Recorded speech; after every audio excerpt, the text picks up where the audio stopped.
আসসালামু আলাইকুম সুপ্রিয় শিক্ষার্থী বন্ধুরা, তোমাদের সবাইকে নতুন একটি ভিডিওতে স্বাগত।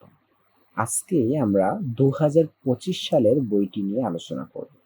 তোমাদের 2025 সালের যে রসায়ন বইটা থাকবে, ঠিক এই রকম বই 2025 সালের বইটা এমন থাকবে, এবং এটি কিছু পরিমার্জিত, কিছু সংশোধিত থাকবে। হয়তো একই রকম বই নাও থাকতে পারে, তবে এইরকম বইটাই থাকবে।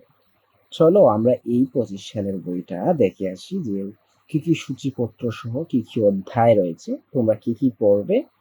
আরেকটা কথা হলো, তোমরা এটা অবশ্যই ডাউনলোড লিংক পেয়ে যাবে, এখান থেকে তোমরা বইটা পড়ে নিতে পারবে।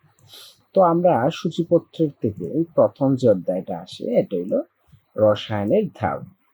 দ্বিতীয় যে অধ্যায়টা আছে পদার্থের অবস্থা। তৃতীয় অধ্যায়টা হলো পদার্থের গঠন। তোমাদের চতুর্থ অধ্যায় পর্যায় সারণী। পঞ্চম অধ্যায় রাসায়নিক বন্ধন। ষষ্ঠ অধ্যায় মৌলের ধারণা, রাসায়নিক গণনা। সপ্তম অধ্যায় রাসায়নিক বিক্রিয়া। অষ্টম অধ্যায় রসায়ন ও শক্তি। তোমাদের নবম অধ্যায় হলো অ্যাসিড ক্ষার সমতা। এইটুক পর্যন্ত তোমরা দেখলে আরেকটু নিচের দিকে গেলেও আমরা দেখতে পারবো তোমাদের সম্পূর্ণটা। এরপরে আমরা যেটা পড়বো, সে নবম অধ্যায়টা তোমরা দেখেই নিলে।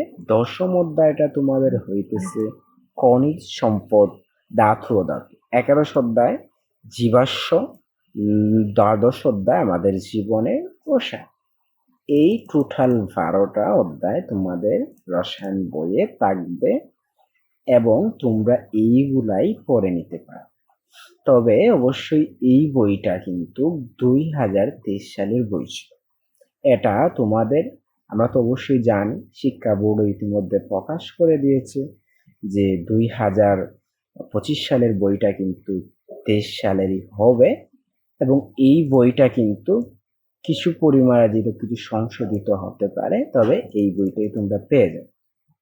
এই বইটা তোমরা ডেসক্রিপশন থেকে ডাউনলোড করে নিয়ে আসতে পারো। সবাইকে ধন্যবাদ।